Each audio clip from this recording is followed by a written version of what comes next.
I mentioned that this whole veteran tree perspective started in the UK, and it's hard to see, but all the red dots on this picture here are collections of old and ancient trees. And the bigger the dot, the larger the collection, the more trees there are there. And you can see scattered across Europe some collections, but Great Britain is just packed full of them. In Europe especially, there have been for thousands of years, people have been managing trees through different techniques to get wood products from them. So actually managing the trees as crops, not as crops like we do here, let them grow really big and then take everything away, but through techniques like pollarding, coppicing. What they actually do is grow trees, cut them off, and then let them grow again, and the products that come out grow all at the same rate. So if you leave it for a short period of time, in certain species, if you leave it for a year or two, you're going to get young, succulent growth. You can feed that to your animals. Other species of trees you might leave, like oaks, leave them for 5 or 10 years, and you get posts for building with, and you get a whole crop of all of those posts at the same time. And the same in this old painting here, another pollarded tree. These are very common techniques that were practiced for thousands of years to manage trees. One of the outcomes of that was to build the respect of people for keeping trees on the landscape, because it was in their best interest to manage the tree in such a way that it would keep living rather than just let it grow up and cut it down. So that's what it looks like when the tree has been cut back and starts to grow. You see all these similar sized pieces of wood growing up. The pollard heads were often at 6 or 7 feet off the ground, because if you made them lower, then these grazing animals would chew up your future products. So this would be what they call a wood pasture technique, so where they've got grazing animals, but they're also growing trees at the same time. What has happened, of course, with industrialization in modern times is we've developed a lot of different techniques for how we create wood and dimensional wood and milling, etc. So these techniques of growing trees for those specific products in a lot of places have fallen to the wayside. This row of pollarded trees is actually being kept for the aesthetic that they're so used to. Whereas, as I said earlier, in North America, when people see trees like this, they go, why did they butcher these trees? This is terrible.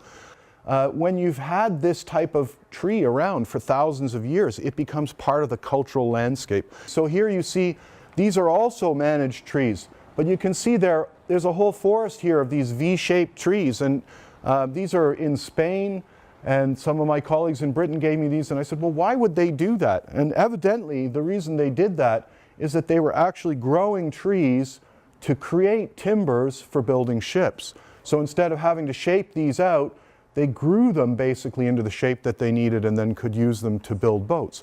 This is in Vienna at Schönbrunn, which is one of the old castles of one of the Austrian kings.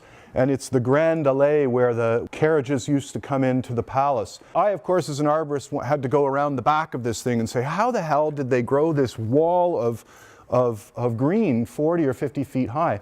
And what they actually have is they have about 4 or 5 different rows of trees. And the ones down here are the smaller ones. They form the bottom part of the hedge. And progressively, what they've done is let the trees grow up and then prune one side of the canopy off and just let the live part of it grow over into this hedge. And the biggest ones are the furthest back, and they curve over, and their canopies contribute to the top of that hedge. Philip, is that between the United States and Mexico? You can send the slide to Sir Donald as a suggestion. And this work here, this sort of life stages and tree morphology work, comes from a gentleman named Pierre Rambaud in France, who did a ton of research looking at canopy morphology, different shapes and ways that tree canopies could grow. But also through that work going all across the world, he also made observations on how trees age over time. And he came up with these life stages of trees, starting from a seedling into a sapling and working up to, let's say this stage, the stage 7, which in America we would call the champion tree, the biggest, tallest, widest, the best. After that, there are these later stages, the 8, 9, and 10 stages, and these are the stages of the old and ancient trees, and they're normal, and many trees can attain these. But what happens is they start to die off in the canopy. They start to get smaller, but at the same time as they get smaller in the top, they reinvent themselves in the bottom with new growth. But I think from a treehouse perspective, we might be more interested in using trees in the 5, 6, and 7 stage, and maybe not targeting these trees that are more in the ancient stage, because they're the old geriatrics.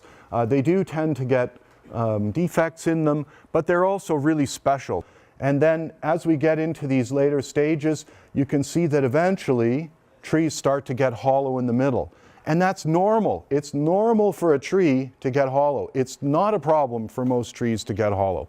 Most of the things we do to trees are concepts that we've come up with thinking that they're good for trees. I try and think from the perspective that trees have evolved over thousands or millions of years, and we're somewhat presumptuous to think that in the short period of time that we're here that we know better. Part of the reason that I do some of these talks on old trees and how to manage them is that we have wrong concepts that we've been ingrained in our training and in our thinking that need to be broken down, and we need to think differently. So I'll give you a quick little visual tour about how this aging happens. These are all oak trees, but they go through these life stages. So this is how trees progress, getting into, let's say this is the stage 4 or 5, that nice big open canopy. And then we get, this is probably more around the stage 6 or 7, the champion tree. There's a story about the Y oak, which was the national champion white oak. When I saw it, it had about a mile of cables up in the canopy holding everything together. And that's completely counter to what the tree would want to do getting into its older stages. It would want to shed some of its parts. Trees are shedding organisms. It's normal for them to drop branches. And what ended up happening with that tree is that in a windstorm, the whole thing, all of it blew over because it was quite hollow in the main stem. And because of this will or desire to keep it the national champion, they killed it. And now the whole tree is gone. And I think it would have been better to manage that tree by letting it get smaller or making it smaller. And if we have to let another tree become the champion, that's just fine, but let's keep the tree around. And so as we get starting into these later stages, you can start to see flecks of white in the canopy, mostly on the periphery at the top of the tree. That's where the tree is naturally dying back. It's not sick, it's not in decline, it's just aging.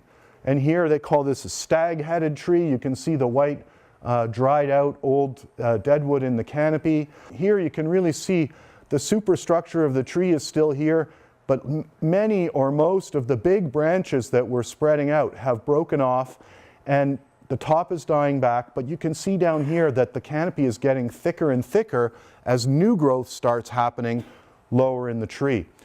And here's the next stage. You can see the whole canopy is gone, but the trees, certainly, I'm not dead yet. This tree doesn't want to be cut down. It wants to keep going. And at the very end, you can see a tree here with just this last remnant of the main stem, and virtually all of this growth on here is regrowth that happened as the tree grew itself smaller and smaller. This is a very famous tree in Britain. It's called the Bowthorpe oak. It's over 1,000 years old. It's completely hollow. You can stand with 25 to 30 people in that tree, but growing off that outer shell is this very small canopy that sustains the tree and keeps it alive. And this is a last example of that. This is, to me, just blows my mind.